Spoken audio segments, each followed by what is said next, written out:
The title of Emilia's speech is Music and Me. Emilia Siwingwa, Music and Me. Music and Me, Emilia Siwingwa.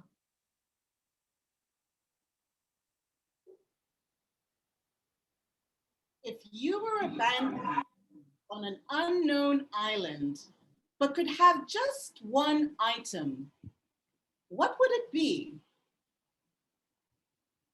For me, it would be any device that can access my digital music archive. Toastmaster of the day, fellow Toastmasters, and distinguished guests. It has been documented that music can provide the most uplifting and spiritual experiences. For some, music is an expression, a form of expression. For others, music is a reflection of who they are and where they have been. For me, music is deeply ingrained in my deoxyribonucleic acid, or DNA. And as I stand here today in the incipient stage of my third path at Toastmasters, I would wish to share a few anecdotes about music and me, growing up, in my formative years, and as an adult. Growing up, for me, things were ever changing. Homes, schools, and friends.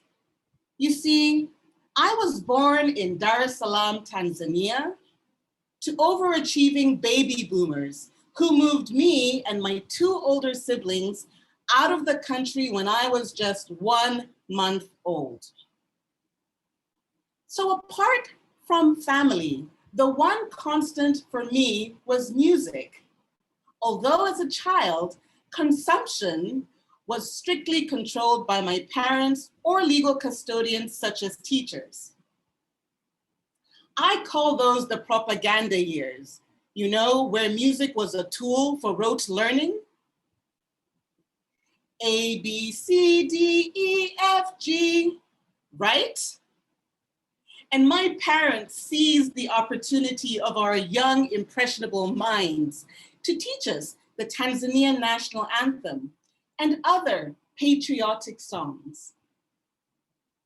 But in my formative years, although things were still ever changing around me, my mind was becoming more analytical. I was a curious child, an even more curious teenager, and now, well, now I'm a lawyer, naturally. But it was in my formative years when I discovered my abhorrence of injustice and developed my love for social justice that would make me the human rights lawyer I am today. Through my parents, I learned about anti-colonial movements and the role that my own country of Tanzania was playing in different civil and political rights movements around the continent and world. I knew who Patrice Lumumba was, Thomas Sankara. I knew Samora Machel, Steve Biko, and Nelson Mandela. My soundtrack at that time was heavily influenced by the social injustices in history and those that were happening around me. I love and still do Huma Sakela's jazz song demanding the release of Nelson Mandela. Or Sam Cooke's 1950s rhythm and blues song speaking about a change that is going to come. Or Miriam Makeba's A Luta Continua. And then, ow, there was Michael Jackson. I love his Man in the Mirror, Heal the World, We Are the World. This was an album of music that defined what would later and now is my unwavering love for social justice. And as an adult, My own work in international development and law has moved me around to 4 different countries on 2 different continents. But I am now running an African-wide practice anchored in Dar es Salaam. And so while change is not ever constant, music is still with me. It is my enabler for social enjoyment. Yes, I am that person joining the electric slide at a party. It is my companion in solitude. Music is also a form of expression for me.